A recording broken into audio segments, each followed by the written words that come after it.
জামুগুৰিহাটৰ মেঘা আৰু মেঘালীৰ বিবাহে আহাৰ বতৰা অনাৰ অপেক্ষাত জনতা সম্পূৰ্ণ বৈবাহিক পৰম্পৰাৰে সম্পন্ন এই বিবাহ।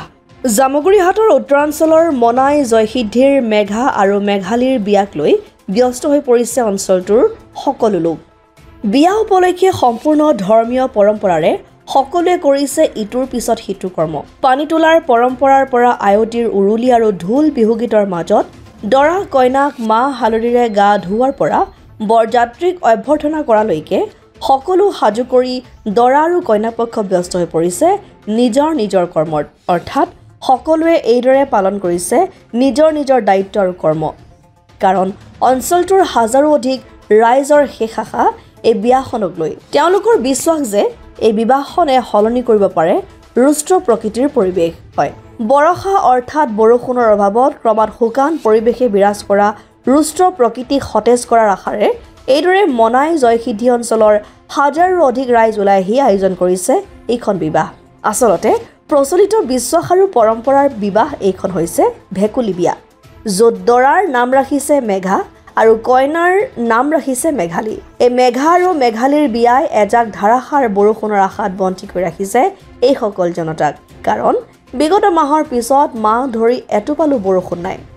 চৌদিশে কেৱল মৰুময় পৰিৱেশ, সকলো ফালে কেৱল খৰাং আৰু খৰাং। গছলতা তৰু আদিবোৰ শুকাই পৰিছে।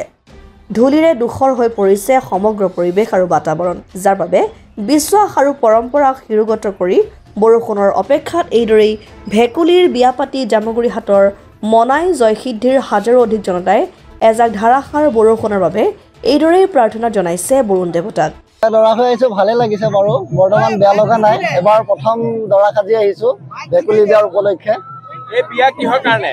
এই বিয়া কিহৰ বাবে মানে আমাৰ বিশেষকৈ সকলোৱে জানে। এতিয়া মই ক'ব খুজিছোঁ বৰুণ দেৱতাৰ হৈ আমি সকলো ৰাইজ গোপিনী যুৱকবৃন্দসকলে লগ লাগি সেই এজাক বৰষুণৰ বাবে ৰাইজৰ সকলো আত্মবিশ্বাসৰ বাবে আমি এইখন ভেকুলী বিয়া আয়োজন কৰিছোঁ। নাম কি কইনাৰ? মেঘালী দেৱী। আৰু হেৰিয়াৰ দৰাৰ নাম কি আপোনাৰ? মেঘা। মেঘা, মানে মেঘা আৰু মেঘালীৰ ৰাতি শুভ বিবাহ, লগতে দুটা ভেকুলীৰ বিবাহ। এতিয়া আমি আমাৰ এই জয়সিদ্ধি অঞ্চলত আমাৰ দৰাই কৈছে আগমুহূৰ্তত যে গোটেই চাহ খেতিৰ ওপৰতে আমি সকলো নিৰ্ভৰশীল।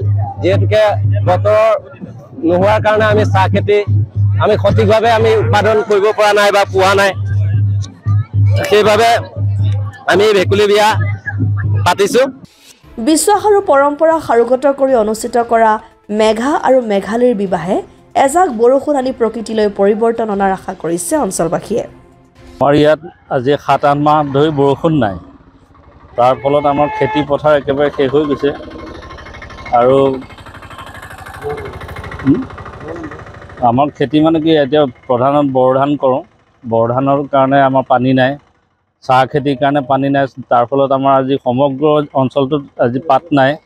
আমাৰ প্ৰধানতে ইয়াতে কৃষি প্ৰধান জেগা, ইয়াতে আমাৰ সকলোৰে বিয়াত অসুবিধা হৈছে। গোটেই অঞ্চলটো এতিয়া আপোনাৰ শুকান খৰ, বাৰীত একো নাই। জলকীয়া বেঙেনা খেতি আপোনাৰ পানীৰ অভাৱত একোৱেই কৰিব পৰা নাই, যাৰ ফলত আজি বস্তুৰ অভাৱত দাম বাঢ়িছে। আমাৰ খেতিৰ অভাৱত খেতিয়কে পানীৰ অভাৱত খেতি কৰিব পৰা নাই। বালি ধূলিৰ প্ৰভাৱত আপোনাৰ অঞ্চলটোত গোটেই মানুহৰ জ্বৰ, কাহ, চৰ্দি এইবিলাক হৈছে। সেইকাৰণে আমি আজি 15 বছৰমান হৈছে আমাৰ এই ভেকুলী বিয়া পৰম্পৰাটো ৰাখিছোঁ। তথাপি এইবছৰ আমি প্ৰবলভাৱে অনুষ্ঠিত কৰিছোঁ, কাৰণ আমাক পানী লাগে। আজি আমাৰ ইয়াত চৰকাৰীভাৱে কোনো ধৰণৰ জলসিঞ্চনৰ ব্যৱস্থা একোৱেই নাই। এটা মথাউৰি আছে, তাত আজিলৈকে পানী নাই। বাৰিষা হ'লে ভৰপূৰ পানী দিয়ে, এই খৰাং হ'লে আজিলৈকে পানী এটোপাও নাই।